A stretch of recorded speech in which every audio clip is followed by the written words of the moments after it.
Aucklanders are facing pressing issues such as housing, congestion and homelessness. Whoever is voted mayor in the October elections this year needs to provide effective solutions. Candidate John Palino is hoping for the opportunity to do so. The New Jersey-born restaurateur ran for mayor back in 2013, a campaign that ended with controversy. However, Mr. Palino is back and ready to prove why he is the best person for the job. Thank you and welcome, Mr. Palino. Thank you very much. So there was a lot of media backlash when you announced your intentions to run for Auckland Mayor. Did you expect that? Yeah, I did. I knew that I was going to, have backlash like that. But look, I love Auckland and I really care about Auckland. And even though knowing I was going to get hit with that, I still ran. And how well did you think you responded to that media attention? Well, if you were there at the event, you would have seen it in a much different light. That's not really what happened. What happened was I was talking about people not being able to put food on their table. And it really upset me while I was trying to talk about people struggling in South Auckland. People struggling, they don't have homes. They can't put food on their table. And then I'm being attacked with, something that happened 3 years ago. That has no meaning to me whatsoever, no meaning to the people. What's important was the fact that we need to change Auckland. And that was what was getting me upset. I'm trying to tell you people that, look, we have to take care of these people. We have to start changing the way we're growing Auckland. And so do you feel like you wanted, if you could go back, you would respond in a different way to the media? Look, to respond in a different way would be to say, look, don't give them the opportunity to cut it up and change it around, because you have to give them, you have to try not to give them something that they can turn around on you.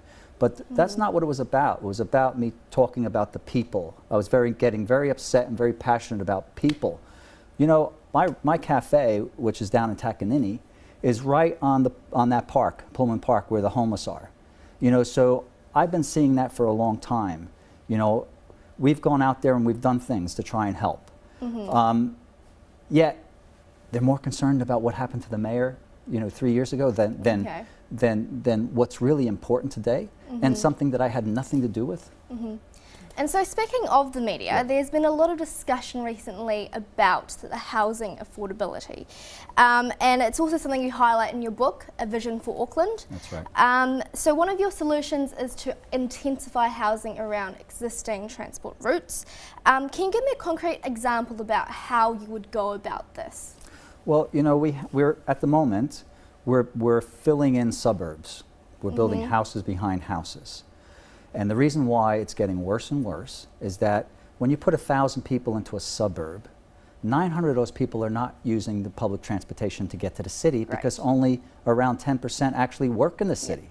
But how would you intensify housing? So like, for example, take Panmure, which is a very, a lot of people use the Panmure train station and the buses. If you were intensifying housing around there, how would you do that? What would go up? Okay, well, first of all, it's not just about Panmure. It's about creating work at the same time you're creating housing.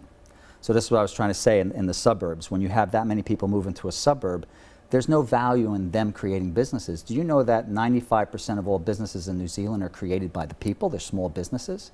So we have to give the people the opportunity to open up businesses. So if we move more people around, say, Manukau, Albany, maybe Henderson, those city hubs, where we can develop both housing, apartments and housing, and as well as commercial areas, so that those people who are living in those areas, as the population is growing in those areas, they can develop jobs in those areas. So how long do you envision this process to take? Because we need solutions right now. Right.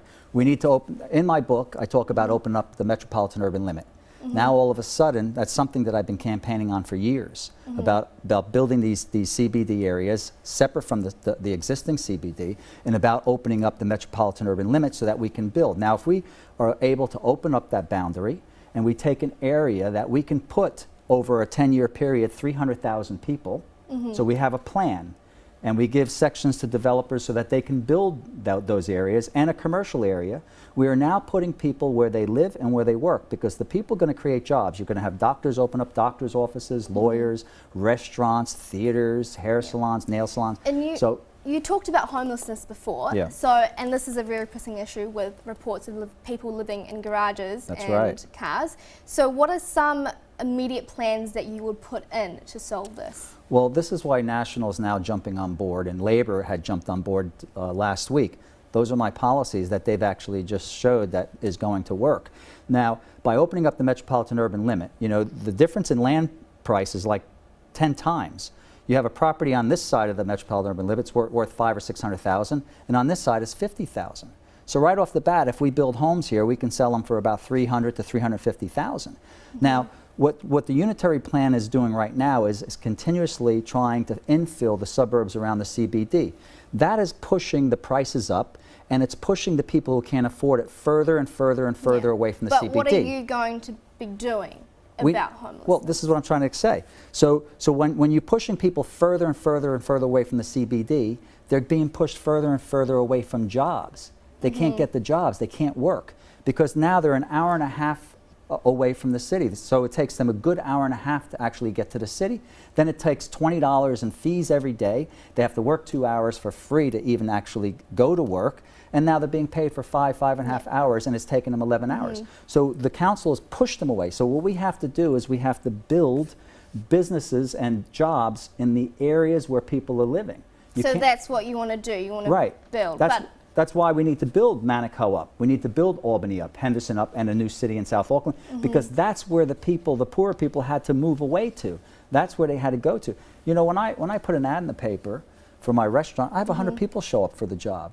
And honestly, you know, what they tell me is, look, I can't get to the city for a minimum wage job. Okay. So talking about that with the whole National and Labor government, there's currently a blame game going around.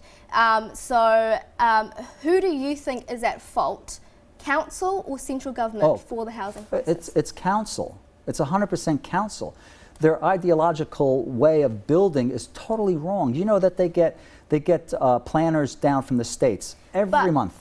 Andrew Little, the Labor government leader, would argue that National has been in power for 8 years, and during that time housing has gone up.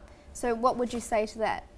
But Labor has just jumped on board with the same exact policy that I have and that National has. Open up the metropolitan urban limit so that we can build cheaper land. It's the same policy. All right. You know, that's all the time we have. Oh, that's it. I know. I'm sorry, Mr. Palino, but thank you very much for taking time out of your schedule today. Thank you. It's been great to talk to you. Thank you very much.